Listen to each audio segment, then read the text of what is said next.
Hola, buenas tardes. Nosotros somos el equipo conformado por Ingrid Sanabria y Natalie Vega. Vamos a hablarles sobre el sistema genital. Nuestra bibliografía es el libro de Lachman en su edición número 14. La diferenciación sexual es un proceso complejo que implica muchos genes, algunos de los cuales son autosómicos. La clave para el dimorfismo sexual es el cromosoma Y, que contiene un gen de determinación testicular denominado sexo determinante en la región Y, más específicamente en su brazo corto. La proteína SRY es el factor de determinación testicular. Bajo su influencia se presenta el desarrollo masculino y en su ausencia se establece el desarrollo femenino. Gónadas. Si bien el sexo del embrión queda determinado genéticamente al momento de la fecundación, las gónadas no adquieren características morfológicas masculinas o femeninas, sino hasta la séptima semana del desarrollo. Las gónadas aparecen al inicio como un par de rebordes longitudinales que se denominan las crestas genitales o gonadales. Se forman a partir de la proliferación del epitelio y una condensación del mesenquima subyacente. Las células germinales no aparecen en las crestas genitales sino hasta la sexta semana del desarrollo. Las células germinales primordiales surgen del epiblasto y mediante movimientos ameboides que surgen en la cuarta semana llegan a las gónadas primitivas al inicio de la quinta semana, para invadir las crestas genitales en la sexta semana. Si no alcanzan las crestas, las gónadas no se desarrollan o son rudimentarias. Así, las células germinales primordiales tienen un efecto inductor sobre el desarrollo de las gónadas o en los ovarios y testículos. Tanto en embriones masculinos como femeninos, estos cordones están conectados con el epitelio superficial y es imposible distinguir a las gónadas masculinas de las femeninas. Así, las gónadas se conocen como gónadas indiferenciadas. El siguiente subtema es testículos. Si el embrión tiene genética masculina, contará con un complemento cromosómico XY bajo la influencia del gen SRY en el cromosoma Y. Los cordones siguen proliferando y penetran la médula para constituir los cordones testiculares. Al continuar el desarrollo, la túnica albugínea separa los cordones testiculares del epitelio superficial. A la octava semana de gestación, las células de Leydig comienzan a producir testosterona y el testículo puede influir sobre la diferenciación sexual. Los cordones testiculares en la pubertad se convierten en los túbulos seminíferos. Estos se unen a los túbulos de la red de testis, donde penetran a los conductillos eferentes. Se enlaza con el conducto mesonéfrico, que se convierte en el conducto deferente. Los embriones femeninos con complejo cromosómico sexual XX y sin cromosoma Y, los cordones sexuales primitivos se disocian para formar cúmulos celulares irregulares. Estos cúmulos operan en la porción medular del ovario, que más tarde desaparecerá y será sustituido por el estroma vascular, que constituye a la médula ovárica. El epitelio de la superficie de las gónadas femeninas, a diferencia de las masculinas, sigue proliferando y durante la séptima semana da origen a una segunda generación de cordones, los cordones corticales, que permanecerán cerca de la superficie. En el tercer mes, estos cordones se dividen en cúmulos celulares aislados, y las células de estos cúmulos siguen proliferando y comienzan a rodear cada ovogonia con una capa epitelial denominada células foliculares. Juntas, las ovogonias y las células foliculares constituyen a un folículo primordial. Conductos genitales, etapa diferenciada. El embrión masculino y femenino tiene dos pares de conductos genitales.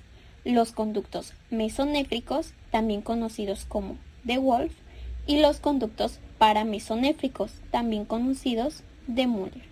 En la región craneal, el conducto se abre hacia la cavidad abdominal y en la región caudal discurre en posición lateral al conducto mesonéfrico y luego lo cruza por delante para elongarse en dirección caudal. El extremo caudal fusionado de ambos conductos se proyecta hacia el interior de la pared del seno urogenital, donde da origen a una pequeña protuberancia que es el tubérculo paramesonéfrico.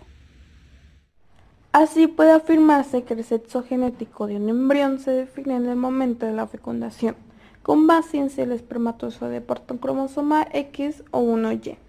En embriones con una configuración cromosómica sexual XX, los cordones medulares de las gónadas involucionan y se desarrollan una generación secundaria de cordones corticales. En embriones con complejo celular XX, los cordones medulares se transforman en cordones testiculares y no se desarrollan los cordones corticales secundarios. Conductos genitales masculinos. Los conductos genitales en el varón son estimulados por la testosterona para desarrollarse y derivan de regiones del sistema renal mesonéfrico.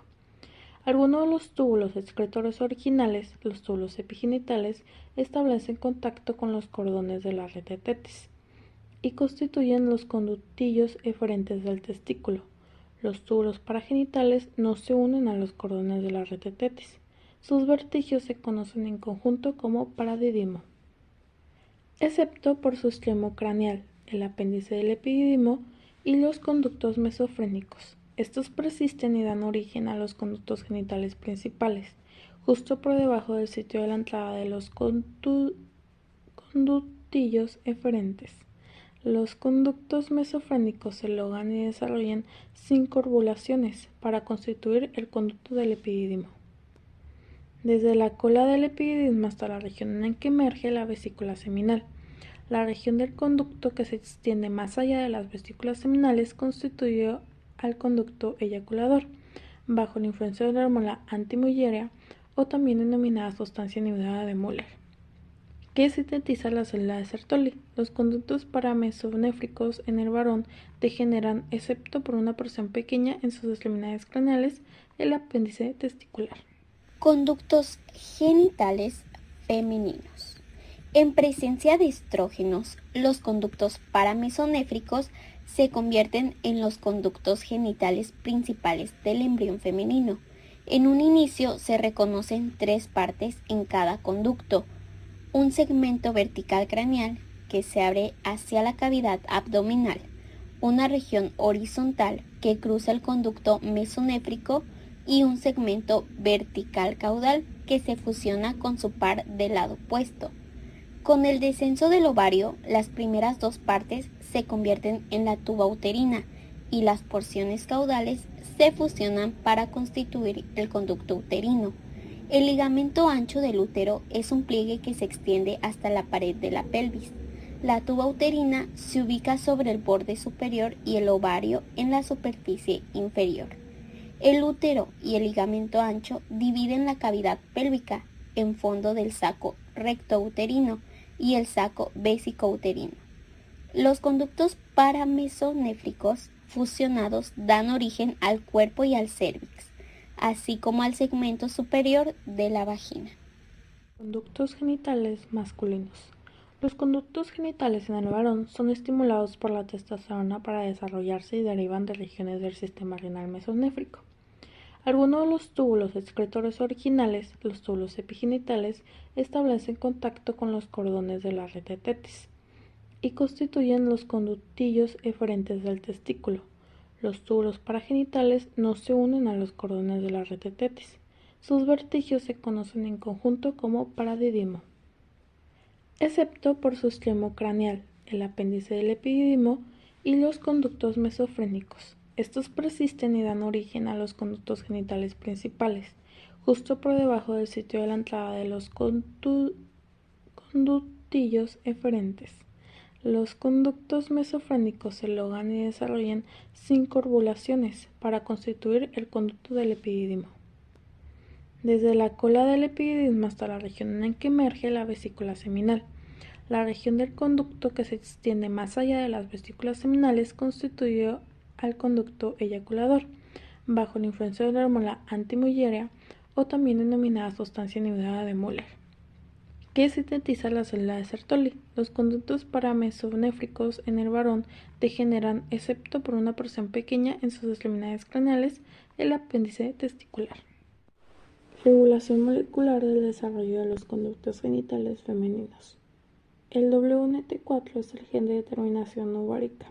Este produce el gen o estimula la transcripción del gen DAX1, un miembro de la familia de los receptores nucleares de la hormona que inhibe la función de COX-9, que recordemos que se encuentra dentro de la regulación molecular de desarrollo de los conductos genitales masculinos.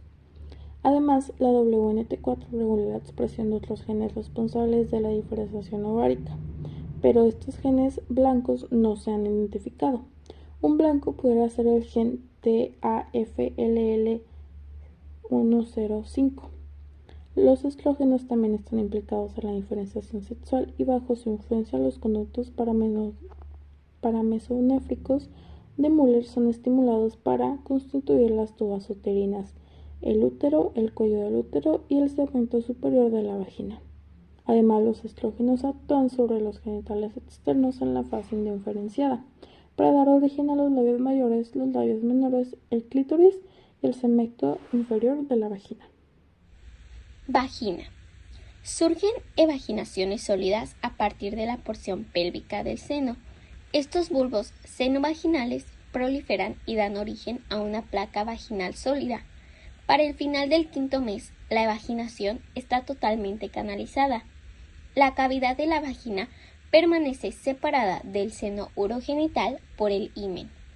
El conducto mesonéfrico desaparece, excepto por una porción pequeña craneal y una caudal que pueden formar el quiste de Garnier. Defectos uterinos vaginales. Vamos a hablar acerca de estas correlaciones clínicas que pueden ocurrir respecto al útero. La duplicación uterina deriva de la falta de fusión de los conductos paramesonéfricos en alguna región localizada.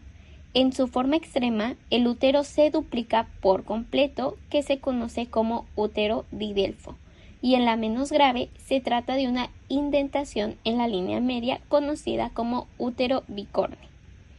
Si la atresia afecta a ambos lados, puede existir atresia cervical. Si los bulbos sinovaginales no se fusionan o desarrollan, las consecuencias son duplicación vaginal, que esta es otra correlación clínica que también se puede dar. En las imágenes vemos los ejemplos para que tengamos una mejor idea de todo. Genitales externos, etapa indiferenciada. Durante la tercera semana de desarrollo, las células del mesenquima migran en torno a la membrana cloacal para constituir un par de pliegues cloacales un tanto elevados.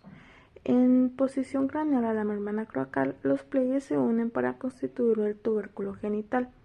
En la región caudal, los pliegues se subdividen en pliegues uretrales en la región anterior y los pliegues anales en la posterior. Entre tanto, otro par de elevaciones, las protuberancias genitales se hacen visibles a cada lado de los pliegues uretrales. Estas prominencias constituyen a las protuberancias escrotales en el embrión masculino y a los labios mayores en los femeninos. Al final de la sexta semana, no obstante, es imposible distinguir el sexo al que pertenece. Genitales externos masculinos. En el desarrollo de los genitales externos en el feto masculino está determinado por los andrógenos que secretan los testículos y se caracteriza por la elongación rápida del tubérculo genital, que se denomina ahora falo. Durante esta elongación el falo tira de los pliegues uretrales hacia adelante de tal manera que se convierte en las paredes laterales del surco uretral. Al final del tercer mes, los dos pliegues uretrales se cierran sobre la placa uretral y forman la uretra. Las protuberancias genitales, conocidas en el varón como protuberancias escrotales, se forman en la región inguinal. Al avanzar el desarrollo se desplazan en dirección caudal y entonces cada una constituye la mitad del escroto. Estas están separadas entre sí por un tabique escrotal. Genitales externos femeninos. Los estrógenos estimulan el desarrollo de los genitales externos en el embrión femenino. El tubérculo genital solo sufre una elongación discreta y constituye el clítoris. Los pliegues uretrales no se fusionan como en el varón, sino que se transforman en labios menores, y las protuberancias genitales crecen y dan lugar a otros labios mayores. El surco urogenital se mantiene abierto y constituye al vestíbulo. Defectos de los genitales masculinos. En la hipospadía, la fusión de los pliegues uretrales es incompleta y se aprecian orificios uretrales anormales a lo largo de la superficie ventral del pene. La incidencia de hispospadias es de 3 a 5 de 1000 nacimientos. El epispadías es una anomalía en el que el meato uretral se identifica en el dorso del pene. Se relaciona mucho con la extrofia vesical. Tenemos también el micropene. Se desarrolla cuando existe una estimulación androgénica insuficiente para el crecimiento de los genitales externos. Por definición, el pene es 2.5 desviaciones estándar más pequeño que la longitud promedio, que se cuantifica a lo largo de la superficie dorsal desde el pubis hasta el extremo del pene elongado contra resistencia. Por último, el pene bífido o la duplicación peneana puede ocurrir si el tubérculo genital se divide.